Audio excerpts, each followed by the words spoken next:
창세기 40장. 얼마 후 이집트 왕의 술 맡은 관원장과 빵 굽는 관원장이 그 주인인 이집트 왕에게 잘못을 저질렀습니다. 바로는 그의 두 신하 곧 술 맡은 관원장과 빵 굽는 관원장에게 진노했습니다.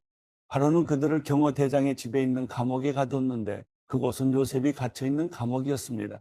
경호 대장은 요셉에게 명령해서 두 신하를 시중 들게 했습니다. 그들이 얼마 동안 감옥에 갇혀 있었습니다. 감옥에 갇혀 있는 이 두 사람, 곧 이집트 왕의 술 맡은 관원장과 빵 굽는 관원장이 꿈을 꾸게 됐습니다. 각자 같은 날 밤에 꿈을 꿨는데 그 내용이 서로 달랐습니다. 다음 날 아침 요셉이 그들에게 왔을 때 그들이 침울해 있는 것을 발견했습니다. 요셉은 자기 주인의 집에 함께 갇혀 있는 바로의 신하들에게 물었습니다. 오늘은 두 분의 얼굴빛이 왜 그리 안 좋으십니까? 그들이 대답했습니다. 우리가 꿈을 꿨는데 꿈을 풀이해 줄 사람이 없구나. 요셉이 그들에게 말했습니다. 꿈을 풀이하는 것은 하나님께 달린 일이 아니겠습니까? 꿈꾸신 것을 제게 말씀해 보십시오. 술 맡은 관원장이 요셉에게 자기가 꾼 꿈 이야기를 했습니다. 꿈속에서 내 앞에 포도나무가 하나 있는 것을 보았네. 그 나무의 가지가 셋 달렸는데 싹이 돋고 곧 꽃이 피더니 금세 포도송이가 열리는 것이었네. 내 손에 바로의 잔이 들려있기에 내가 포도를 따서 바로의 잔에 짜놓았네. 그리고 그것을 바로께 드렸네. 요셉이 말했습니다. 이 꿈은 이런 뜻입니다. 가지 셋은 3일입니다. 3일 안에 바로께서 관원장님을 풀어주시고 관원장님의 지위를 회복시켜 주실 것입니다. 관원장님이 전에 바로의 술 맡은 관원장이셨을 때 하던 대로 바로의 손에 잔을 올려드리게 될 것입니다. 일이 잘 풀리면 저를 기억하시겠다고 약속해 주십시오.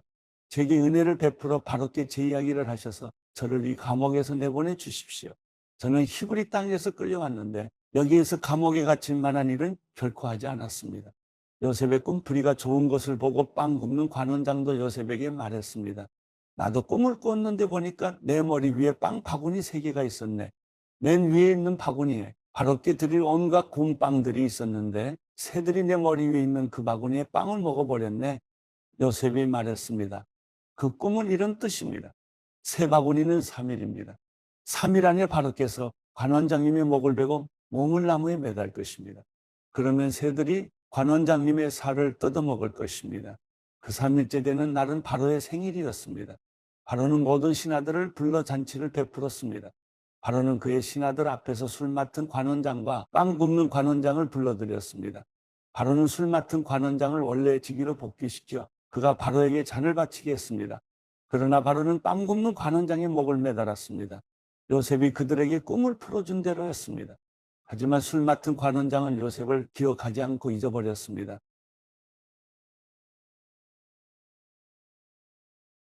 창세기 41장. 그로부터 2년 후에 바로가 꿈을 꾸었습니다. 그가 나일 강가에 서 있었는데 아름답게 생긴 살찐 암소 7마리가 강에서 올라와 갈대풀을 뜯어먹고 있었습니다. 그 뒤에 흉측하고 마른 암소 7마리가 뒤따라 강에서 올라와 강둑에서 이 소들 옆에 서 있었습니다. 흉측하고 마른 암소들이 아름답게 생긴 살찐 암소 7마리를 잡아먹어 버렸습니다. 그리고 바로가 잠에서 깨어났습니다. 바로가 다시 잠이 들어 두 번째 꿈을 꿨습니다. 한 줄기에 토실토실한 좋은 이삭 7개가 자라고 있었습니다. 그런데 보니 마르고 동풍에 시든 이삭 7개가 싹 텄습니다. 그리고 마른 이삭들이 토실토실하고 굵은 이삭 7개를 삼켜버렸습니다. 그리고 바로가 잠에서 깨어나 보니 그것은 꿈이었습니다. 아침에 바로는 마음이 편치 않았습니다. 그가 사람을 보내 이집트의 모든 마술사들과 지혜자들을 불러들였습니다. 바로가 그들에게 자기가 꾼 꿈을 말해줬는데 그 꿈을 풀이할 수 있는 사람이 아무도 없었습니다. 그때 술 맡은 관원장이 바로에게 말했습니다. 오늘에야 제가 그동안 잊고 있었던 제 잘못이 생각났습니다. 언젠가 바로께서 종들에게 화가 나셔서 저와 빵 굽는 관원장을 경호대장의 집에 가두신 적이 있으십니다. 그때 저희가 같은 날 밤에 꿈을 꿨는데 서로 다른 의미가 있는 꿈이었습니다. 그때 거기에 젊은 히브리 청년 하나가 저희와 함께 있었습니다. 그는 경호대장의 종이었습니다. 저희가 그에게 저희의 꿈을 이야기해 주었더니 그가 저희에게 꿈을 해석해 주었는데 각자의 꿈에 따라서 그 의미를 풀이해 주었습니다. 그리고 그가 저희들에게 해석해 준 대로 일이 이루어졌습니다. 저는 제자리로 돌아오게 됐고 빵 굽는 관원장의 목이 매달렸습니다. 바로가 사람을 보내 요셉을 불러들였습니다.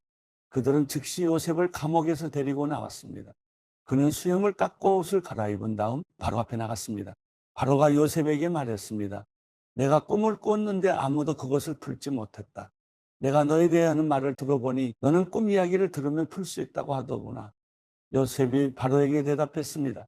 제가 아니라 하나님께서 바로께 평안한 대답을 주실 것입니다. 바로가 요셉에게 말했습니다.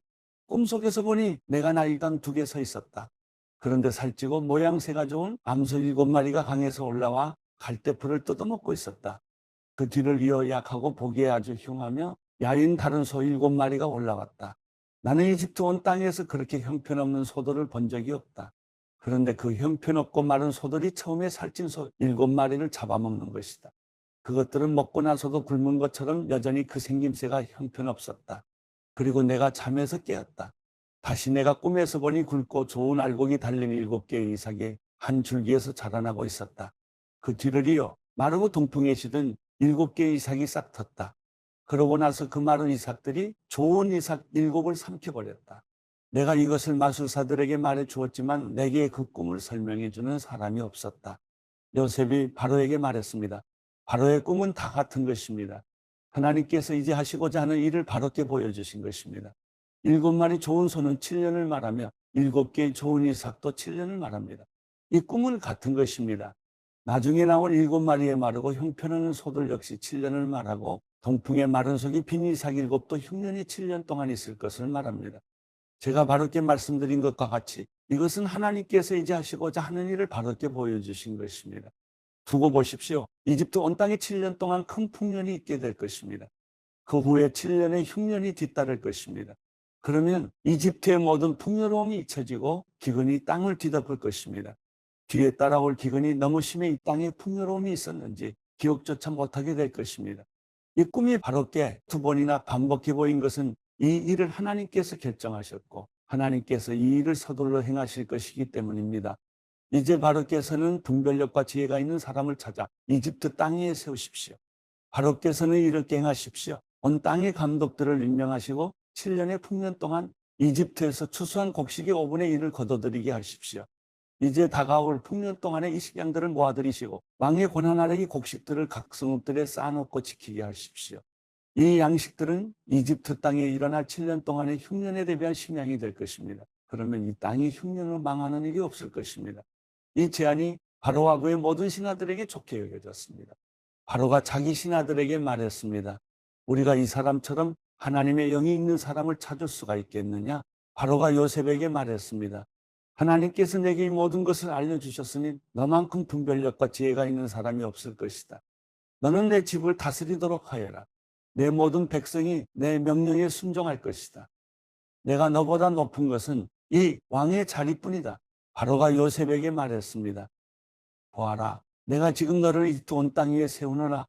바로가 자기 손가락에서 반지를 빼 요셉의 손가락에 끼워주고 고운 삼배로 된 옷을 입히고 그 목에는 금목걸이를 걸어주었습니다. 그는 또한 요셉을 자기의 두 번째 수레에 태웠습니다. 사람들이 요셉 앞에서 무릎 꿇고 절하라고 외쳤습니다. 이렇게 해서 바로는 요셉에게 이집트 온 땅을 맡겼습니다. 바로가 요셉에게 말했습니다. 나는 바로다. 내 말이 떨어지기 전에는 이집트 온 땅에서 자기 손이나 발을 움직일 사람이 없을 것이다. 바로가 요셉에게 사브나빠네아라는 이름을 지어주었습니다. 그리고 온의 제사장인 보디베라의 딸 아스낫을 그에게 아내로 주었습니다. 요셉이 이집트 땅을 다스렸습니다. 요셉이 이집트 왕 바로 앞에 서게 됐을 때 그의 나이 30세였습니다. 요셉은 바로 앞에서 나와 이집트를 두루 살피고 다녔습니다. 땅은 7년의 풍년 동안 풍성하게 많은 소출을 냈습니다. 요셉은 그 7년의 풍년 동안 이집트에서 생산된 모든 양식을 거둬 여러 성에 쌓아두었습니다. 그는 각 성의 주변에 있는 밭에서 거둔 양식들을 각 성에 저장해 두었습니다. 요셉은 바다의 모래처럼 어마어마하게 많은 양의 곡식을 모아두었습니다. 그 양이 너무 많아서 그는 다 기록할 수가 없었습니다. 6년이 들기 전에 온의 제사장 보디베라의 딸 아스낫이 요셉에게 두 아들을 낳아주었습니다. 요셉은 하나님께서 나로 하여금 내 모든 수고와 내 아버지 집의 모든 일을 다 잊게 하셨다라고 하며 맏아들의 이름을 므낫세라고 지었습니다. 그리고 그는 하나님께서 나로 하여금 내 고난의 땅에서 번영하게 하셨다라고 하며 작은 아들의 이름을 에브라임이라고 지었습니다. 이집트 땅의 7년의 풍년이 끝났습니다. 그리고 요셉이 말한 대로 7년의 흉년이 시작됐습니다. 다른 모든 나라에도 흉년이 들었지만 이집트 온 땅에는 식량이 있었습니다. 온 이집트 땅도 굶주리게 되자 백성들이 식량을 구하며 바로에게 부르짖었습니다. 그때 바로가 모든 이집트 백성들에게 요셉에게 가서 그가 하라는 대로 하라고 말했습니다.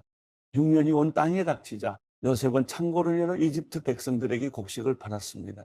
이집트 땅의 기근이 아주 심했습니다. 온 땅의 기근이 심했기 때문에 온 세상 사람들이 곡식을 사러 이집트에 있는 요셉에게로 왔습니다.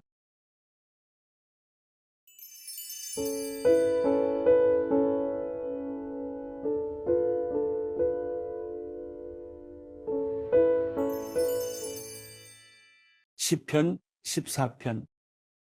어리석은 사람들은 그 마음속으로 하나님이 없다고 말합니다. 그들은 썩었고 가증스러운 죄악을 저지른 사람들이며 선을 행하는 사람이라고는 하나도 없습니다. 여호와께서 하늘에서 사람의 자손들을 내려다보시며 지각이 있는 사람이 있는지 하나님을 찾는 사람이 있는지 살펴보셨지만 모든 이들이 곁길로 돌아섰고 다 함께 썩어 선을 행하는 사람이라고는 없으니 정말 하나도 없습니다. 악을 행하는 사람들아 무지해서 그러느냐? 그들이 내 백성을 떡 먹듯 삼키고 나 여호와를 부르지도 않는구나. 하나님이 의인의 세대와 함께 계시니 거기서 악한 사람들은 두려움에 사로잡혔습니다. 너희가 가난한 사람의 계획을 비웃었지만 오직 여호와께서 그들의 피난처가 되시리라. 오 이스라엘의 구원이 시온에서 나오게 하소서. 여호와께서 그 포로된 백성을 자유롭게 하실 때 야곱이 즐거워하고 이스라엘이 기뻐할 것입니다.